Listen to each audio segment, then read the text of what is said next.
I wasted my 20s on you, she said before moving in with him. So I blocked her and left the state. She showed up at my engagement party begging for another chance.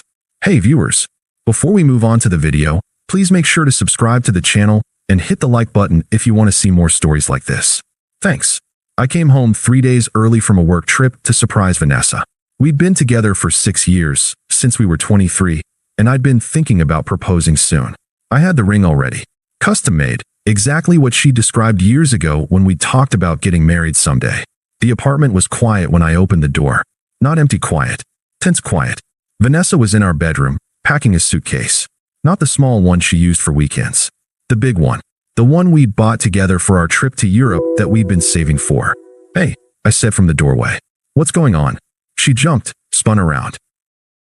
For a second, she looked guilty. Then her face hardened into something I'd never seen before. Irritation. Like I'd interrupted something important. You're back early, she said flatly. Meetings wrapped up faster than expected. I wanted to surprise you. I stepped into the room, looking at the suitcase, at the clothes she was folding with deliberate care. Where are you going? She sighed. Actually sighed. Like I was being difficult. Marcus, we need to talk. Those 4 words. I felt my stomach drop. Okay, I said carefully. Let's talk. She kept packing. Wouldn't look at me. I'm moving out. I've been meaning to tell you, but the timing was never right. Moving out? What do you mean moving out? Did something happen? Are you okay?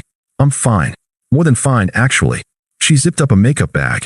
I've been seeing someone else. The words hit me like physical objects. I actually took a step back. What? Dylan. From work. Well, not my work. He's in pharmaceutical sales. We met at that networking event 4 months ago. Remember when I came home late that Thursday? For months. For months.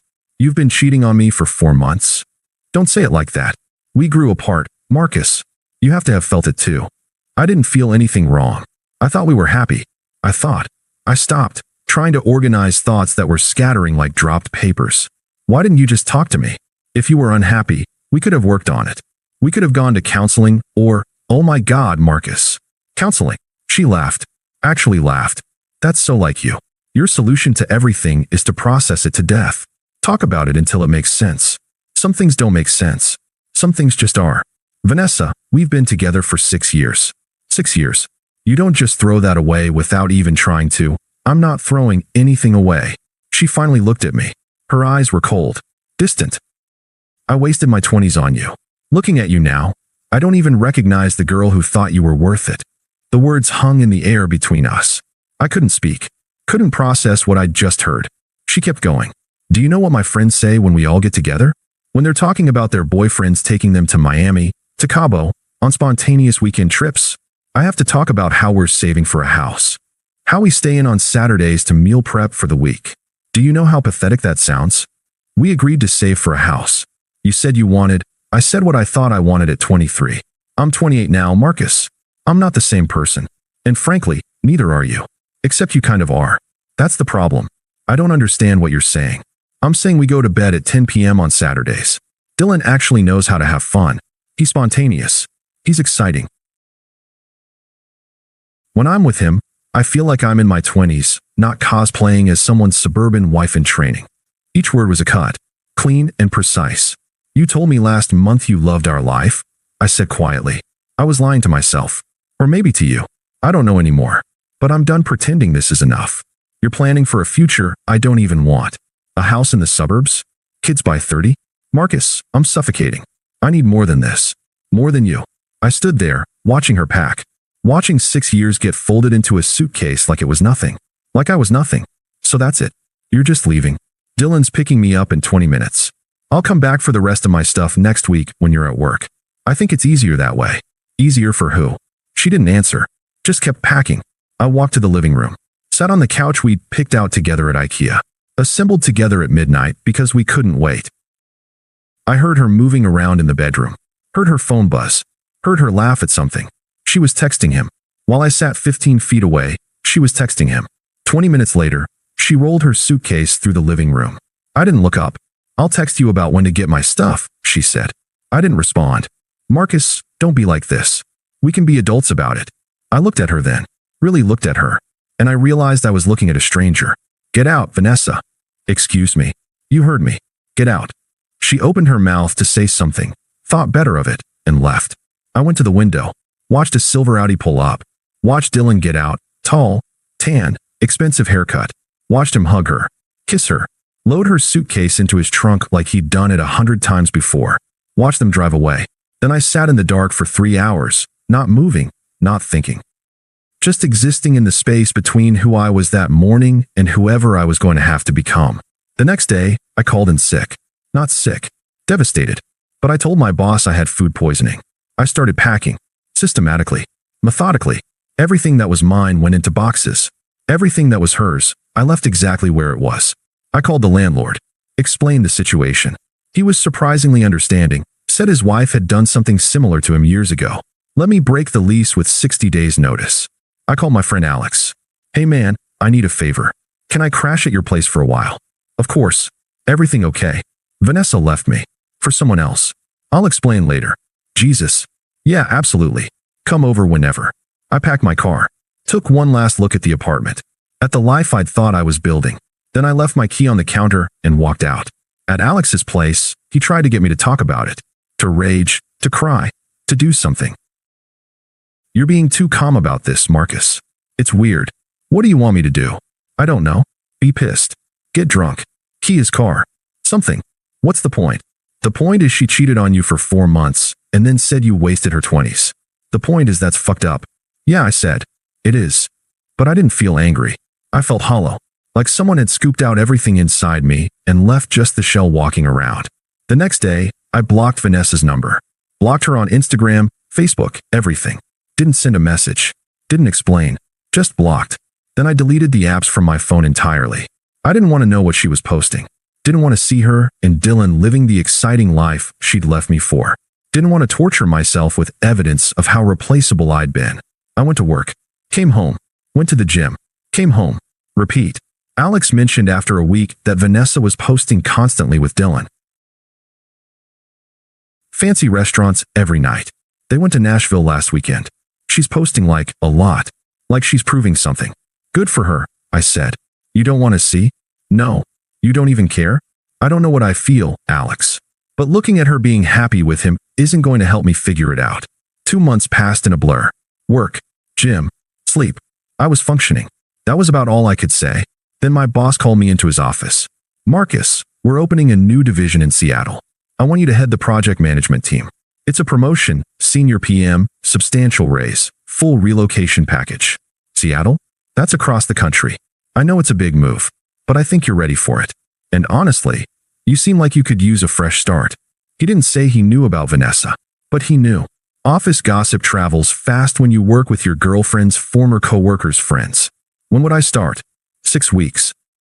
Is that enough time? I thought about it for exactly 3 seconds. Yeah, I'll do it. That night, I felt something other than numbness for the first time in weeks. Not happiness, not excitement, but something like possibility. I was getting out.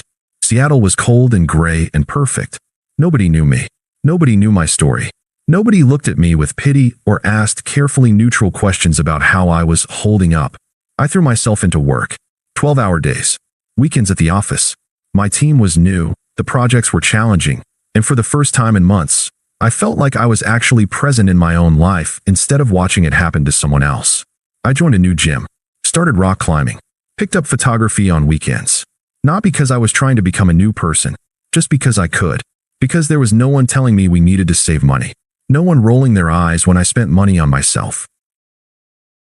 5 months after the breakup, I got a text from an unknown number. Hey, can we talk? I stared at it. Knew immediately it was Vanessa. She must have gotten my new number from someone, probably Alex, though I told him not to give it out. I didn't respond. The next day, I know you're getting these. The day after, you could at least respond. We were together for 6 years. Then, Dylan and I are taking a break. I've been thinking about everything. Then, I made some mistakes. Can we just talk? Please. I read each one. Felt nothing. Deleted them. Changed my number the following week. 2 months later, Alex called. Dude, I ran into Vanessa yesterday. Okay. She looks rough, man. Like really rough. She asked about you. What did you tell her? That you moved to Seattle and you're doing well. Was that okay? It's fine. What else did she say? She said Dylan dumped her. Said she found out he was seeing other girls the whole time they were together. Said she moved back in with her parents. She was crying. It was actually kind of sad. That's rough, I said, and meant it, in the same way I'd mean it hearing about a stranger's bad luck. That's it. That's all you've got. What do you want me to say, Alex? I don't know. Something. She destroyed you. And now she's destroyed. I thought you'd feel something. I feel bad for her. But that's not my problem to solve. She asked for your number. Don't give it to her. I didn't. But Marcus, she's really messed up. I think she realizes what she lost. Good.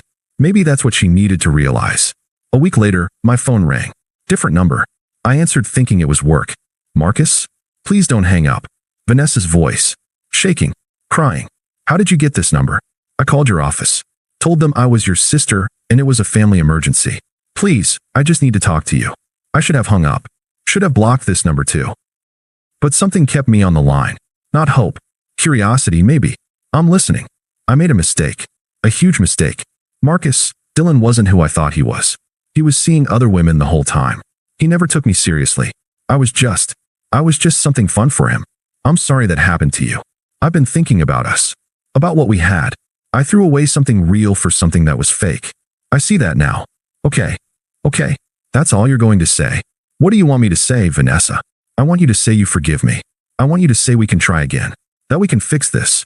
I'm seeing someone. Silence. Long enough that I thought she'd hung up. You're what? I'm seeing someone. Her name is Sarah. We met through work. It's been 10 months, Marcus. You left me for someone you'd been with for 4 months. 10 months seems reasonable. This is different.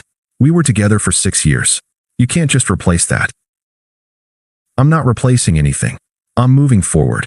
With someone you barely know. I know her well enough. She's kind. She's honest. She doesn't make me feel like I'm not enough. Marcus, please. I know I hurt you. I know I said terrible things. But I was confused. I was scared of settling down. I thought I wanted something else, but I didn't. I wanted you. I've always wanted you. You wanted me after everything else fell apart.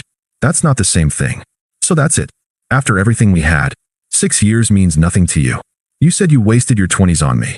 I decided not to waste my 30s on someone who thought that. I paused.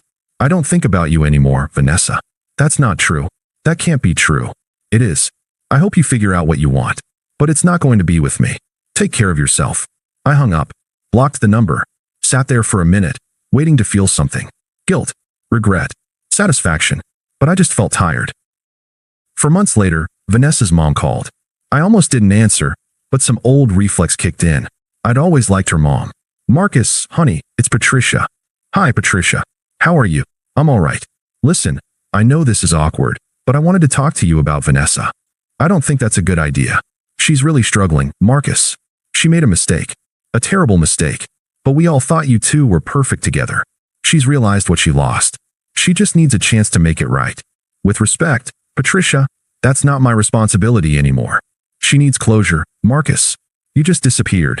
You blocked her. You won't talk to her. That's not fair. She got exactly what she wanted. She left me for someone else. She told me she wasted 6 years with me. I think that's all the closure either of us needed. She didn't mean those things. She was confused. Maybe. But she said them. And I believed her. You're being cruel. I'm being honest. I hope Vanessa finds what she's looking for. I really do. But it's not going to be with me. Take care, Patricia. I ended the call.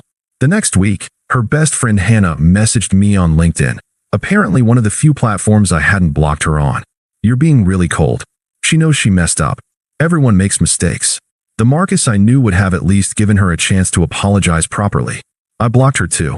Then came the email. Long single-spaced. Sent at 2:47 a.m. It started apologetic. How she'd made the biggest mistake of her life. How she thought about me every day.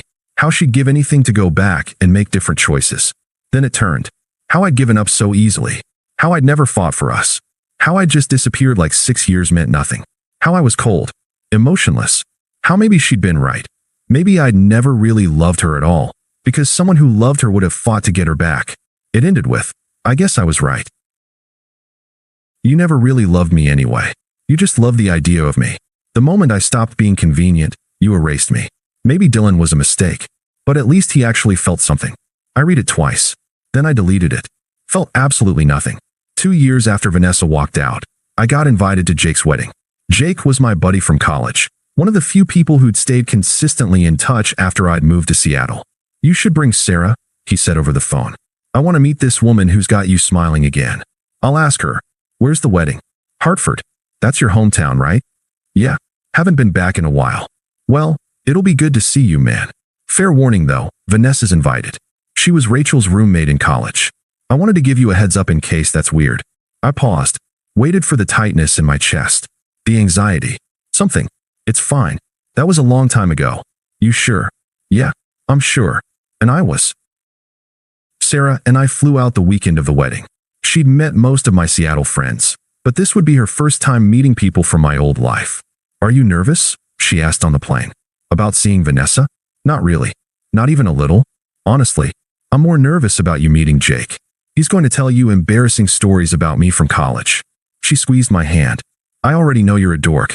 Your college friend can't make it worse. This was what I hadn't known I was missing. Easy. Comfortable. Someone who made me laugh without trying.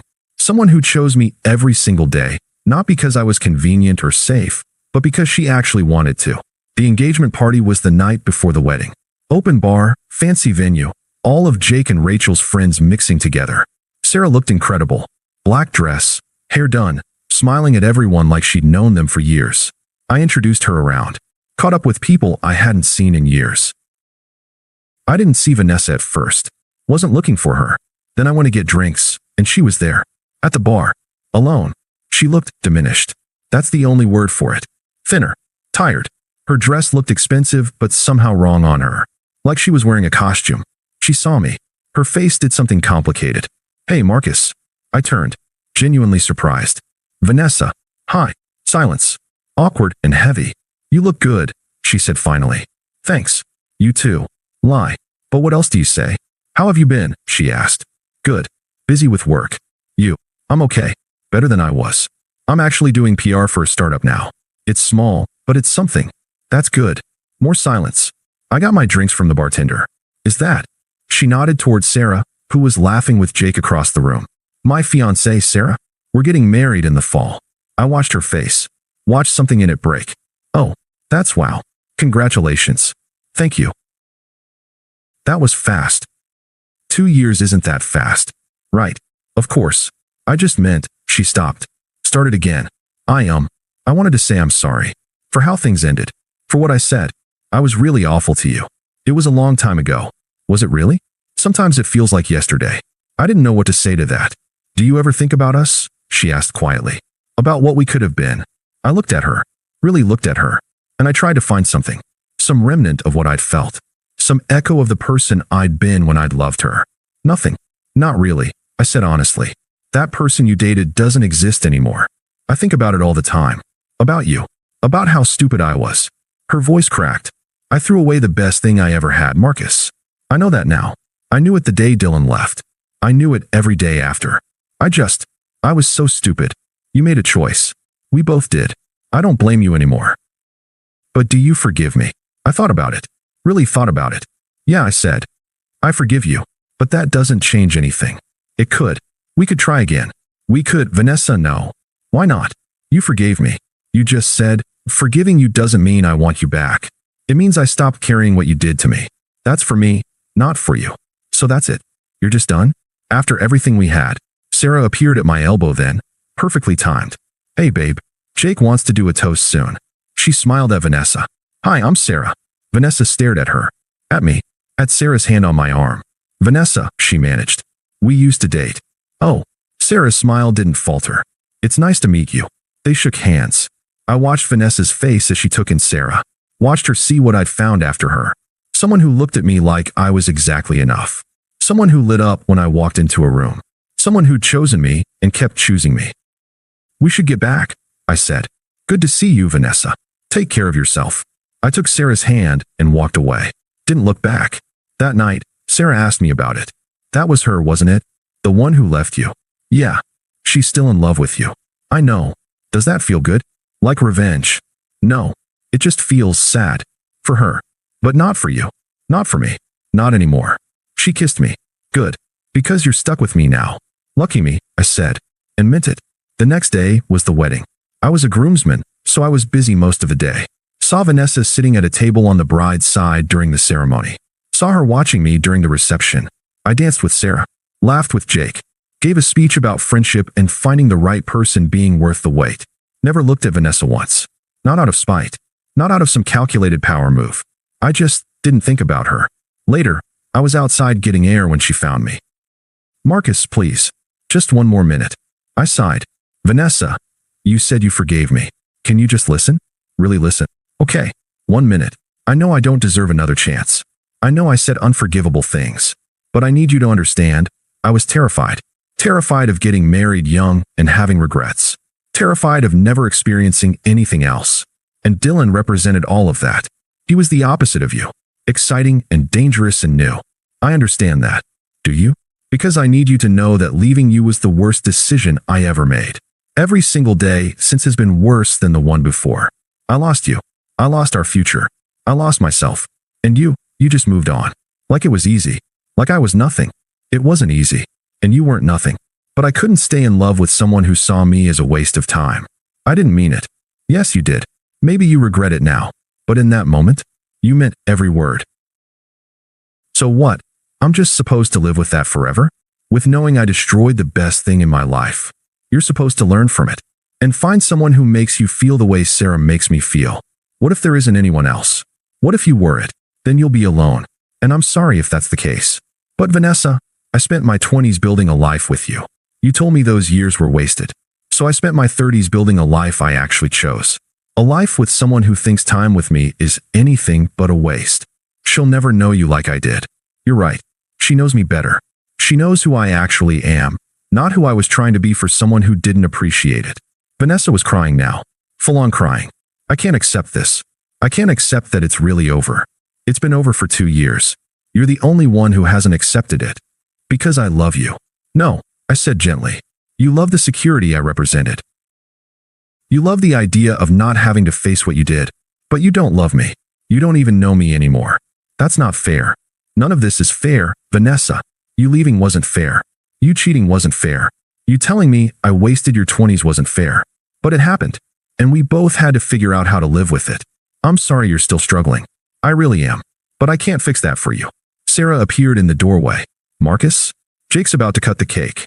Coming. I looked at Vanessa one last time. I hope you find what you're looking for. I really do.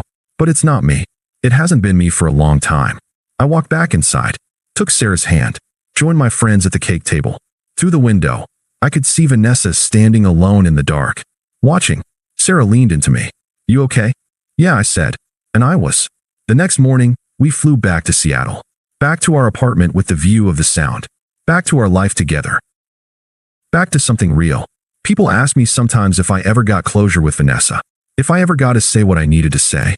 I did. But not in the way they think. The closure wasn't in any conversation. It was in the moment I stopped needing her to understand.